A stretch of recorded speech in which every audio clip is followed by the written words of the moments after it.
Assalomu alaykum, hurmatli eshituvchilar. Mana bugun biz Erasmus Plus loyihasini modernizatsiya of higher education in Central Asian through new technology degan loyihasi doirasida transport logistikasini ma'ruzasini ko'rib chiqamiz. Bu ma'ruzaga o'tishdan oldin biz bitta narsani ta'kidlab o'tishimiz kerakki, transport o'zi barcha sohalarni o'sha respublikamiz miqyosida egallab olgan bo'lib, uni juda ko'p turlari ko'p. Lekin barcha mavzularni o'tishdan oldin o'zingizlarning xabaringlar bor, o'sha reja asosida olib boramiz. Birinchi mavzu bu transport xizmati uchun logistik tizimlar mavzusi. Bu rejasi birinchisi transportning umumiy logistika tizimidagi o'rni, ikkinchisi bu transport logistikasi jarayonini tashkil etish va boshqarishning asosiy vazifalari, uchinchisi transport xizmatlari tarkibi, tasnifi va ularning xususiyatlari va to'rtinchisi bu transport xizmati sifati va unga qo'yiladigan talablar. Umuman olganda respublikamizda transport tizimi juda ham katta iqtisodiyotda rol o'ynaydi. O'zingizlarning xabaringlar bor, transport tizimi O'zbekistonning iqtisodiyotining asosiy yetakchilaridan biri hisoblanib, u iqtisodiyotni yana o'sha savdo tashqi savdo, hozirgi tashqi iqtisodiy faoliyatni rivojlanishda asosiy rolni o'ynaydi. Mana keyingisi ko'rib turganlaringdek, global tizimda transport ishlab chiqarishning iyerarxik tuzilmasini ko'rsak, bu ijtimoiy iqtisodiy tizim, umumiy logistika tizimida transport tizimi. Bu yerda ko'rib turganingizdek, birinchisi bu avtomobil transporti, keyingisi temir yo'l transporti, havo transporti va quvur transporti hisoblanadi. Endi bularni hammasini bitta transport, yagona transport deb olsak, bunga texnik xizmat ko'rsatish va servis ta'minot xizmati, bilasizlar, barcha transport xizmatida, yana logistikadagi transport tizimlarini rivojlantirish, unga xizmat ko'rsatish, servis ko'rsatish, ta'minotini ta'minlash, bu ham bitta jarayon hisoblanadi. Keyingisi bu avtomobil transportining operatorlari va oxirgisi bu yo'l va yo'lovchi yo'l oldi infratuzilmasi. Infratuzilma deganda mana barcha transport tizimida olib borilayotgan islohotlar, uni yo'l oldigi infratuzilmani rivojlantirish, yo'ldagi barcha rivojlanayotgan davlatlarga o'xshab o'sha mehmonxona, ular avtomobil yoki barcha transportiga xizmat ko'rsatish o'sha yo'l oldi infratuzilmasiga kiradi. Barchasini olib qarasak, bu avtomobil transport xizmatlarini ko'rsatish yig'indasi hisoblanadi. Keyingi mana keyingi bu slaydimiz, bu transport logistika faol rivojlanishida to'sqinlik qilayotgan muammolar. Bu nimaga kirishi mumkin? Mana mamlakat transport tizimini rivojlanish mamlakatga nisbatan texnologik kechikishi yoki transport tizimimizda zamonaviy texnologiyalarni, jumladan konteyner transporti, intermodal transporti, zamonaviy axborot kommunikatsiya texnologiyasini keng joyishga hali tayyor emas. Shuni rivojlantirish munosabati bilan mana hukumatimiz, prezidentimiz ham ta'kidlab o'tgandek, hozirgi global sharoitda tashqi savdo, tashqi iqtisodiyni rivojlantirish bu albatta transportga bog'liqdir. Chunki transport bu barcha tovar va transport vositalarida barcha yuklarni tashish asosan o'sha transportga bog'liqdir. Keyingisi bu umuman bu transport infratuzilmasi va avtomobil yo'llari rivojlanishi yetarli darajada emasligi, oxirgi 10 yil ichida umumiy yo'llarning uzunligi 10% ga oshgan sayin avtomobil parki qariyb 2 barobar o'sgan. O'zingizlarning xabaringlar bor, hozir juda ham o'sha tashqi savdoni rivojlantirish, tashqi iqtisodiy faoliyatni rivojlantirishda transport juda ham katta rol o'ynagani uchun barcha yo'llarni ta'mirlab, aylanma yo'llar, transport tashuvlarini rivojlantirish uchun ko'pgina ishlar qilib boriladi. Mana uchinchisi bu transport va logistika infratuzilmasini qurish, yer munosabatlari sohasida huquqiy bazani takomillashtirish. Oxirgi paytda respublikamizda juda ham ko'p o'sha transport vositalarini, transport tashuv larini takomillashtirish, uni yanadir rivojlantirish bo'yicha hukumat, prezident qarorlari ko'p chiqmoqda. Keyingisi, to'rtinchisi bu umumiy geografika, iqlim sharoitlari. Sizlarning xabaringlar bor, O'rta Osiyoda O'zbekiston joylashgan bo'lib, yonimizdagi qo'shnilarimiz bu Turkmaniston, Qozog'iston, Qirg'iziston hamda Tojikiston hisoblanib, O'zbekiston umumiy geografik tarzda shu barcha respublika hududlariga chiqishda transport vositalaridan foydalanish va uni geografik joylashuvi juda ham qulay bo'lib, bu yerda asosiy iqtisodiy va xalqaro yo'llar joylashgan. Keyingisi bu 5-inchisi bu saqlash obyektlari va transport logistikasi infratuzilmasini rivojlantirish masalalari bo'yicha yuqori ma'muriy va byurokratik to'siqlar bor. Bu bilan ham muammolarning bittasi hisoblanadi, chunki bu yerda o'sha to'siqlar yoki byurokratik yoki ma'muriy to'siqlarni oldini olish, ularni yanada kamaytirish, inson omilini ko'paytirish hozirgi sharoitda dolzarb masalalardan biri hisoblanadi. Keyingisi 6-inchi xususiy investitsiyalarni yetishmasligi. O'sha transport tizimiga xususiy investitsiyalarni olib kirish hamda o'sha transport vositalarini rivojlantirish, yana yuqorida o'tilgandek o'sha avtomobil, temir yo'l transportini rivojlantirish bo'yicha hozir juda ham katta ulkan ishlar bo'lyapti. Va oxirgisi bu mana malakali logistik mutaxassislarning yetishmasligi. Yana bir marta aytaman, bu juda ham katta dolzarb masala. Buni hali yana ko'rib chiqish, yuqorida aytilgandek ko'rib chiqamiz. Keyingi bu mamlakat logistik tizimini rivojlanishda ishtirokchi tomonlardan manfaatdorligi. Bu ko'rib tursanglar, mana o'sha slaydda berilgandek manfaatdor tomonlar bu markaziy hokimiyat hukumati. Yana nima degani? Transport logistik tizimini yaratish manfaatdor tomonlar qiziqishlari. Bu yerda birinchisi o'sha markaziy hokimiyatda bu mamlakat iqtisodining umumiy rivojlanishi, ikkinchisi davlatning strategik manfaatlari.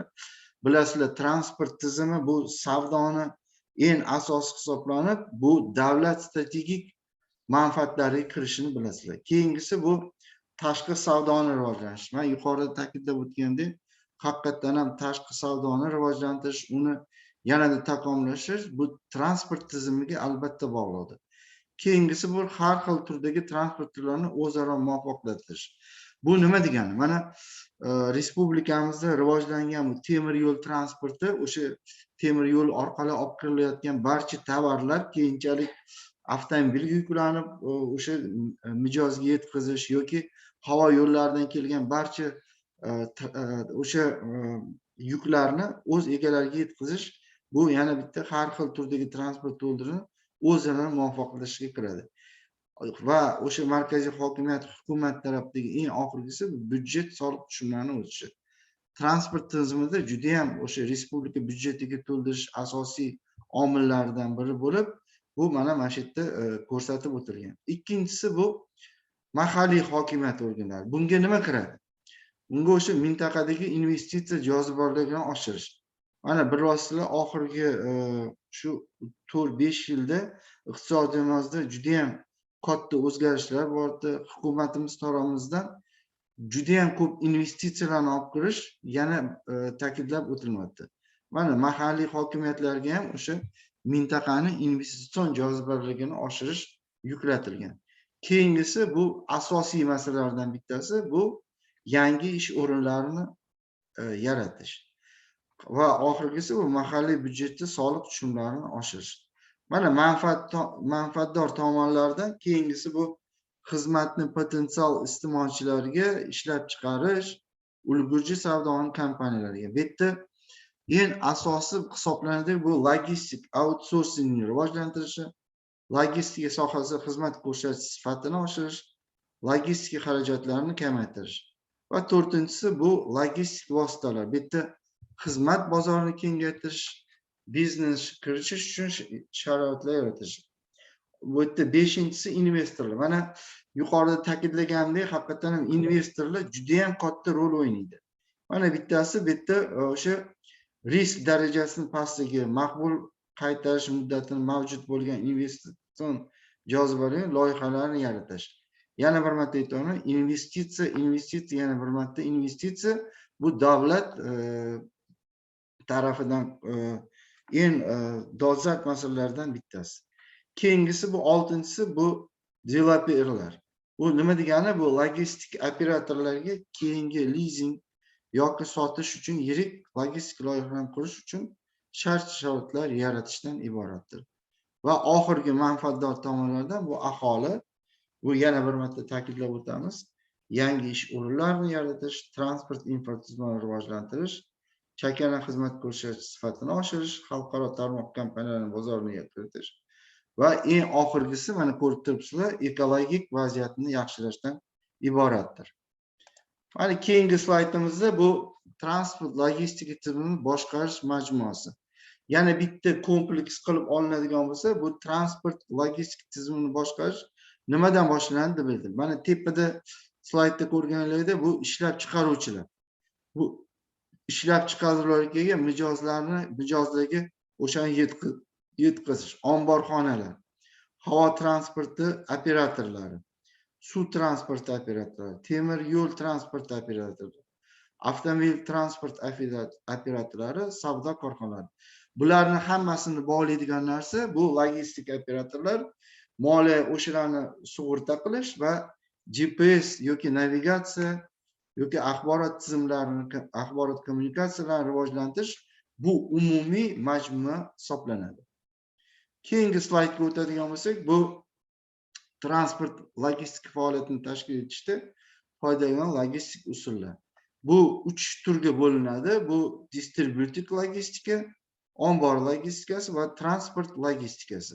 Vazifalariga nima kiradi? Distributiv logistikada bu yuklarni yetkazib berish va nazorat qilishni tashkillashtirish, tashish sxemasini tanlash, xizmat ko'rsatish hududi bozor optimal sonini belgilash. Model yoki usul algoritmida bu ombor koordinatalarini belgilash. Ya'ni kelib tushgan barcha tovarlarni omborlarga joylashtirish, logistik vositalardan foydalanish, saqlash markazini joylashtirish muammolarini hal etishdan iboratdir. Keyingisi bu ikkinchisi bu logistika sohasi. Bu ombor logistikasi, bu yuklarni transportga tayyorlash, omborxona yuklarini tashish tizimini tanlash va texnologik omborlarning jihozlarini saqlash, omborxonada foydalanish, optimallashtirish. Bu Pareto uslubi, bu omborda mahsulotni joylashtirish, omborni ijaraga olish yoki qurish asosi. Pareto bu o'sha ombor logistikasi yoki mahsulotlarni joylashtirish Pareto uslubi hisoblanadi. Keyingisi, oxirgisi bu yana bir marta aytaman, transport logistikasi. Bitta transport jarayonida ishtirokchilarning texnik, texnologik aloqalarini ta'minlash, transport tizimini yaratish, transport vositalarini tanlash, oqilona yetkazib berish yo'nalishini aniqlash, haqiqiy ijroatlarni tanlashdan iborat. Va oxirgisi model va usul algoritmlarda bu tashuvchini tanlash, tashish marshrutlari, logistik markazlar modeli hisoblanadi. Keyingisi bu transport tizimining samarali boshqarish faoliyatini ko'rsatish, ta'minlash qaratilgan chora-tadbirlar bo'lib, bu asos hisoblanadi. Chunki bu yerda yuqorida sifat va raqobatbardosh transport xizmatlarini yaratish, yana transport xizmatlarining sifat ko'rsatishning parametrlari, standartlari ishlab chiqariladi. Bu nima degani? Bu me'yoriy huquqiy baza yoki davlat sohasida tartibga solish usullari aniqlanadi. Lekin ichki transport bu transport operatorlari va transport turlari o'rtasida bo'lsa, tashqi bu savdo, xalqaro tranzit tizimlari o'rtasida raqobat muhitini yaratadi. Ikkinchisi bu unumdorlik va xavfsizlikka ega transport infratuzilmasini rivojlanish. Nima uchun xavfsizlik birinchi navbatda bu yerda ta'kidlab olinadi? Bu yerda unumdorlik, xavfsizlik, transport infratuzilmasini barcha elementlarni bir-biriga mutanosib holda rivojlantirish, aniq statistik prognoz ko'rsatkichlari asosan yuk va yo'lovchi tashishga bo'lgan talabni aniqlashdir. Uchinchisi bu raqobat muhitini yaratish. Ya'ni nima degani? Bu transport xizmatlarini ko'rsatish sohasida me'yoriy huquqiy bazani rivojlantirish, xavfsizlik, ekologik tozalik, transport xizmatining sifati, davlatning tartibga solish usullarini takomillashtirish. Bu yerda yana bir marta aytaman, raqobat transportini xizmatlarini ko'rsatish uchun yuqori samolyot transport logistika infratuzilmani rivojlanishdan iboratdir. Va oxirgisi bu 4-me'yor, bu me'yor huquq bazani rivojlantirish, transport qonunchiligining boshqa qonunchilik bilan o'rganilgan ta'minlash va jahon standartlarini moslashtirishdan iboratdir. Bu yana nima degani? O'sha hozirgi paytda transportni rivojlantirish uchun barcha me'yoriy hujjatlarni takomillashtirish va yangilarini ishlab chiqarishdan iboratdir. Mana keyingi slaydga o'tadigan bo'lsak, bu transport xizmati deganda moddiy ishlab chiqarish jarayonini yakunlovchi, shuningdek iste'molchi bilan bog'lovchi vazifalar hisoblanadi. Bu nimalar degani? Mana qaranglar, birinchi o'sha tartibda ko'rinadigan bo'lsak, transport xizmatiga quyidagilar kiradi. Bu yerda yuk va yo'lovchilarni tashish, ikkinchisi yuk ortish va tushirish operatsiyalari, bu yerda qayta yuklash, tushirish, yo'lovchilarni o'tkazish, ombor ichidagi operatsiyalar barcha yig'indisi shuga kiradi. Keyingisi yuklarni saqlash. Yuklarni saqlash o'sha omborxonalarda yuklarni saqlash yoki shunga moslangan to'xtash joylarida. Keyingisi transport vositalarini tayyorlash. Keyingisi lizing va ijara asosida transport vositalarini taqdim etish va oxirgisi yangi va ta'mirlangan transport vositalarini yetkazib berishdan yoki perigon hisoblanadi. Keyingi slaydda ko'rib turibsizlar, mana quyidagi tavsifni taklif qilish mumkin. Bu birinchisi, transport korxonada asosiy faoliyat bilan o'zaro aloqalarga ko'ra tashish yoki tashib berish boshqa vazifalar. Keyingi vazifamiz bu taklif qilinayotgan ko'rsatilgan xizmat faoliyati xarakteriga ko'ra tijorat yoki informatsion va boshqalardir. Va oxirgisi bu transport bo'lmagan korxonalarni taqdim etish yoki ichki boshqa transport korxonalarini taqdim etish.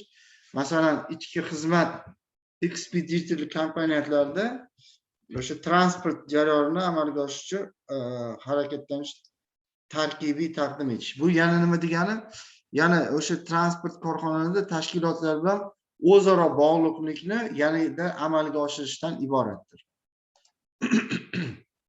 Endi bu yerda transport turi sifati quyidagi xos xususiyatlar bilan xarakterlanadi. Bu yerda avtomobil transporti infratuzilma sohaga bo'lish, bu yerda juda ham ko'p omillar kiritilgan yoki faoliyat turi bo'yicha tarmoqlar xarakteriga ega bo'lib, boshqa tarmoqlar rivojlanish geografik omillari, tabiiy va mehnat resurslari kabi ta'sir ko'rsatadi. Keyingisi bu avtomobil transport xizmatlarini ko'rsatish. Keyingi eng asosiy masalalardan bu avtomobil transport xizmatini ko'rsatishi bevosita mijozning ishtiroki, xususan yo'lovchi tashishda, bunda mijozning transport xizmatini egalik qilish imkoniyatining yo'qligi, transport xizmati ko'rsatish sifatini baholash murakkabligi, keyingisi bu avtotransport xizmatlarining iste'mol bahosi va cheklovlar, transport xizmatini ishlab chiqarish jarayonida tashqi ko'rsatib bo'lmaydigan yoki omillar bor, bu ko'rib bo'lmaydigan omillardan bu o'sha transport mahsulotini jamg'arlash imkonining yo'qligi qo'shimcha tashqi qobiliyatga ega bo'lishini yoki hamda tarmoqlar o'tkazuvchi zaxirani shakllantirish taqozo etadi. Keyingisi bu yo'l tarmoqlari uzoq muddatda barpo etiladi va yuqorida kapital sarfini talab etadi. Mana hozir o'zi yuqorida ham ta'kidlab o'tganimizdek, yo'l qurish, o'sha transport vositalariga qulayliklar yaratish, ya'ni avtomobil transportini yanada qulaylik, o'sha yuklarni o'z vaqtida yetkazib berish, ya'ni bu yo'l infratuzilmasiga albatta bog'liq. Keyingisi bu avtomobil transportining faoliyatini ekspluatatsiya sharoitlari, yo'nalish grafiklari, tabiiy omillarga kuchli bog'liq bo'ladi. Mana bu hammasi o'ziga xos xususiyatlar bilan xarakterlangan. Bu nima degani? Barcha shu yuqorida ta'kidlab o'tgan xususiyatlarimiz o'sha omillarga qo'shilib ketadi. Keyingisi bu transport logistik xizmati quyidagi qoidalarga asoslanadi. Birinchi qoidasi bu har bir xizmat faqat iste'molchi uchun noyobdir. Chunki iste'molchi buni nima deydi? Taklif qiladi yoki zakaz qiladi va o'sha har bir xizmat iste'molchi uchun noyob hisoblanadi. Keyingisi bu transport xizmatlarini taqdim etilgandan so'ng u to'g'risidagi axborotni tashqariga hech qanday iz qolmaydi. Keyingi bu qoidalardan ko'rsatilgan xizmatni qayta bajarish mumkin emas. U chunki bir marta bo'ladigan narsa. Keyingisi bu yaxshi xizmat xotirasi o'tkinchi, yomon xizmat esa uzoq vaqt esda qoladi. Bu asosiy qoidalardan bittasi, chunki bu yerda yaxshi xizmat qilsang esingda qoladi, yomon qilsa orqasidan gapiradi degan maqol bor. Keyingisi bu yuk tashishda transport xizmatiga qo'yiladigan asosiy talablardan bitta sanab o'tishimiz kerak. Albatta, bu birinchi tashish ishonchliligi, qayergacha boradi, unga o'sha ko'rsatilgan xizmatga ishonch bormi, yo'qmi? Qisqa muddatlarda yetkazib berish, ya'ni o'z vaqtida. Tashish muntazamligi, chunki bu ham juda ham katta omillardan bittasi. Kafolatlanib tashish muddati, ya'ni barcha yo'lovchi tashuvchi transportlar o'z vaqtida, o'z muddatida olib borishi. Keyin tashish xavfsizligi, chunki barcha tovarlar o'sha xavfsizlikni imkon darajada olib borishi. Tashish davomida yuklarning saqlanishi, albatta bu yo'lovchi yoki o'sha zakaz qilgan mijoz o'sha yuklarni saqlanishiga juda ham e'tibor beradi. Yuklarni qabul qilish va topshirish qulayligi, bu peronlar qayerga olib borib topshirishga, qo'shimcha xizmatlarning mavjudligi, mijozlarning talablariga mosligi. Chunki mijozlar shunaqa bo'ladiki, albatta bir olingan o'sha yukni o'sha oxirigacha olib borib berish, ya'ni aytilgan joyigacha. Keyingisi bu axborot tizimi va hujjatlarning ishlarini yo'lga qo'yilgani. Ya'ni yuqorida ta'kidlab o'tganimiz o'sha GPS tizimi yoki monitoring olib borish tizimlari qo'yilgan. Yuklarni oxirgi qabul qilish punktlariga yetkazib borish. Yuklarni eshikdan eshikkacha yetkazish tashkiloti, bu o'zingizlarning xabaringlar bor. Logistikada bu ham juda ham katta rol o'ynaydi. Just in time degan qoidasi, bu eshikdan eshikkacha olib borish. Tashishni maqbul narxi, bojxona to'lovidan to'lash imkoniyati, tarif, tashish sharoitlari va yukni joylashish haqida yetarli ma'lumotlar, kerakli transport taralarining yetarligi, qayta yuklash punktlarining yetarli jihozlarning mavjudligi va oxirgisi oraliq ortish-tushish punktlari bo'lmasligi. Va oxirgisi bu ko'rsatilgan xizmatlar sifatini baholashning eng muhim tarkibiy qismlari quyidagilar bo'lishi mumkin. Ya'ni nima degani? Bu atrof muhit, bu interyer, jihozlar, xodimlarning tashqi ko'rinishi va boshqalar. Barcha transport tashuvchi kompaniyalar shunga bog'liqki, bularni reputatsiyasi, o'z vaqtida olib borishi, shu interyeri yoki xodimlarning tashqi ko'rinishi albatta o'sha mijozga juda ham katta ta'sir ko'rsatadi. Keyingisi bu o'z vaqtida bajarish. Bu ishonchlilik birinchi navbatda hisoblanadi. Keyingisi mana javobgarlik. Barcha transport vositalari o'sha olingan narsalarga kafolat berishi yoki xodimlarning iste'molchiga yordam berishiga intilishi, bu asosiy omillardan bilinadi. Keyingisi bu tugallanganlik. Bu nima degani? Ma'lum ko'nikmalar, zarur bilimlar va xodimlarning malakasi mavjudligi. Keyingisi qulaylik. Bu aloqalarni o'rtash qulaylik. Barcha transport o'sha xizmat ko'rsatuvchi kompaniyalar o'zini nima deydi? Aloqalarni o'rnatish yoki o'sha emaili, faksi, telefonlari, pochtasi hammasi ishlab turishi kerak. Keyingisi bu xavfsizlik. Bu ham bitta katta qo'yiladigan tarkibiy qismlardan. Xizmatlar iste'molchi tomonidan risk yoki ishonchsizlik bo'lmasligi. Xushmuomalalik. Bu bilasizlar, barcha transport vositalari bilan xizmat ko'rsatuvchilar xushmuomala bo'lishi kerak. Keyingisi kommunikabelligi, xodimlarning xizmatlar iste'molchi bilan tushunarli tilda muloqot qilishi. Endi bu til bilish juda ham rus tilidami, ingliz tilidami, o'zbek tilidami uni muomala qilish, bu kommunikabellikka bog'liq. Va o'zaro tushunish, bu xizmatlar iste'molchisining samimiy qiziqish, uning o'rnida o'ziga xos olish qobiliyati ta'kidlangan. Bu barchasi mana bugungi birinchi mavzuyimizda o'shanga sizlarning e'tiboringlarni qaratdim va shuni o'ylaymanki, bu mavzuni ko'rib, yana hali xudo xolasa keyingi uchrashganimizda yana davom ettirish niyatimiz bor. E'tiboringiz uchun rahmat. Keyingi uchrashguncha xayr.